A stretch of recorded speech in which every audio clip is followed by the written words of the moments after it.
Hi, all. DT Neal talking to you still more about storytelling, writing, assorted things, genre, science fiction, fantasy, horror. And in this moment, I've actually want to talk a little bit about gaming because I like gaming. I'm a Gen Xer. I grew up. I mean, video games appeared when I was a kid, when we were kids, Xers. Arcade games, the onslaught of what became a massive, massive industry. We were at the ground zero of that. We grew up with video games, and when home video games appeared, it was like, wow, incredible. Now we've watched the evolution over the decades of games getting ever more sophisticated, and it's interesting from my perspective. Again, my POV on this is the original games. I mean, they're all great. There's some, well, they're not all great. There's some crappy games, but there was a very almost casino-like quality to those early games. You go in, you throw your quarter in. It's like a slot machine. In fact, the older generations used to deride, parents and grandparents and whatnot, used to deride going to the arcade because they're like, oh, you're just playing with those one-armed bandits. From their perspective, they didn't really understand that, like of the idea of going to an arcade. But for my generation, it was awesome. Arcades were fantastic. Loved them. I vividly remember plentiful quarters spent in those things. And then the arcade vendors got smart. Originally, it was quarters, and then they decided they were moved to tokens, right? So then you throw in more money, and then you get tokens. You get X number of tokens, and so you use those instead of quarters, which is interesting. It was an interesting evolution. I'm so old. I remember when they used quarters for video games, and then they shifted it to tokens. And then, like, still later, they have like cards. Like you throw money into a card, and there's your interface. But that's all an aside.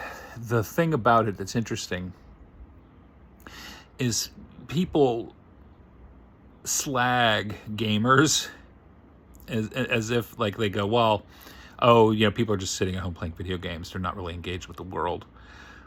Okay, it's fine. Well, think about previous generations, though. It's like those are the same people who'd be sitting around watching television shows. That's okay, but video games aren't. I look at that and think, and I understand it on a level, especially as games have gotten more sophisticated over the years. Like, the games nowadays are incredibly immersive. They are virtual worlds, okay?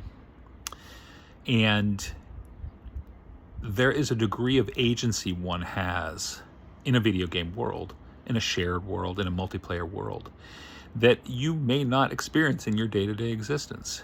And while one could look at it and say, well, it's all just a game and you're wasting your time and your life, there are umpteen things one can do, and I'm speaking specifically of American life, that just, you can waste your life on a whole number of things. Soap operas, streaming shows, right?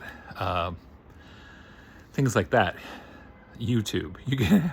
You can find all sorts of ways of wasting your time. But from a gaming perspective, when you think about a person's life, and if they're fortunate enough, they're out they have a job and they're working, and that's a very set of bunch of challenges, and all the frustrations of that, and then they can go home and they can play a game, and they can be whatever they want to be depending on the nature of the game. They could create their characters. The customizing of characters was a brilliant innovation in gaming. The original arcade games, you were Pac-Man. You were the little asteroid ship. You were Dig Dug. You were these things. You were caught in these prefabricated identities, and those were still fun because the games were very action-oriented, very fun. But nowadays, since then, the evolution has been so pronounced that you're creating these complex, dense narratives with customizable characters who then interact with other customizable characters. I won't even go into things like microtransactions. I won't even go into that. But there are a whole bunch of things for people which they have a chance to engage with a world creatively, imaginatively, or even not imaginatively. People could be goons in those worlds too, but you're free to occupy that. And the old, and this is a painful thing for me as a writer, because for me, I world build all the time. I write stories, I make characters, I try to make compelling and interesting characters in compelling and interesting worlds, with the understanding that a person who's reading that book ideally can either identify with a character or enough and have enough of an imagination that they can go along with that.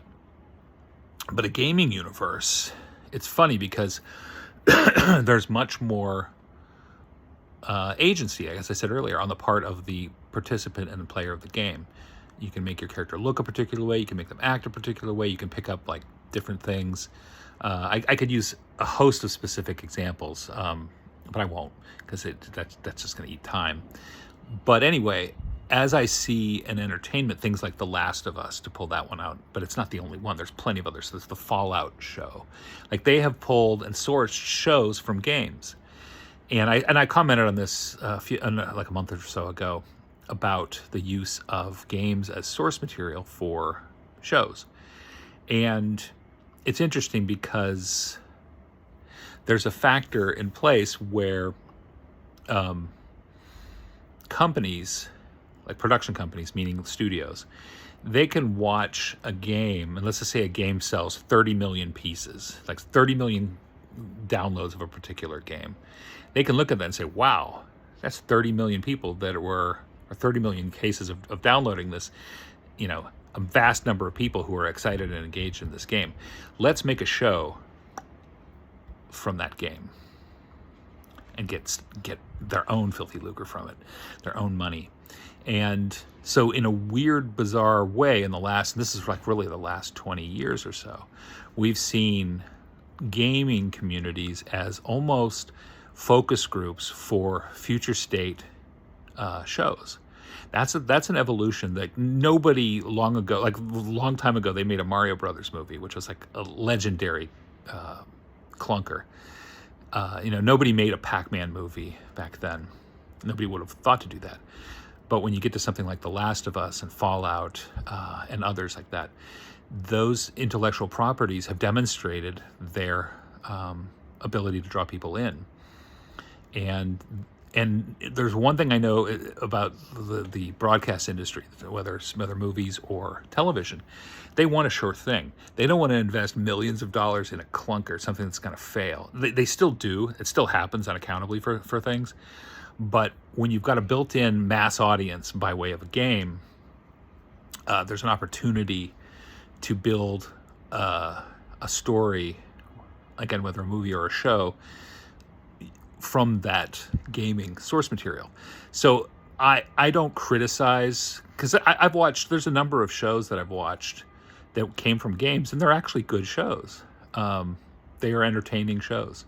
One of my personal favorites is Castlevania, the original Castlevania show. Like it's animated, so if you have an animation bias, you may not like it, but it's a really well done, entertaining show, and it comes from Castlevania. And it's fascinating to me when they can pay attention to that that source material that way, and players who enjoy the game are at least likelier than non-players to maybe jump in and explore that. I could speak to it. I won't make this go too long, but the comic book thing, the whole superhero craze, that arose again because the production companies were like, well, there's like a certain subset of diehard people who like comic books. Let's make some things based on superheroes, and hopefully pull in enough norms, people who don't read comic books, people who don't play games, who might watch the show on its own merits. And rather than like being peevish at games as somehow a pointless diversion, I look at it and say, well, what this really is a new narrative construct for people, and in fact a greater expectation. And I'm not saying make a book like a video game. You shouldn't do it. I don't think that's desirable. It's not choose your own adventure. You're writing a story, which ideally you have enough chops as a writer to create a story that people want to read. But I do understand the appeal of a gaming universe, especially if it's a well-done gaming universe, where people can just throw themselves in there and escape from the everyday. And as virtual reality becomes more and more effective, that's going to be even more immersive. And I don't fault people if their day is crappy, if their job sucks, if their boss is a prick, if they're just generally unhappy. Why shouldn't they? Is it the same as shooting heroin? No, it's not. It's not. You're actually more constructively engaging in gaming. So I do understand it, and I sympathize with it, and I understand why it's becoming an increasing factor in entertainment.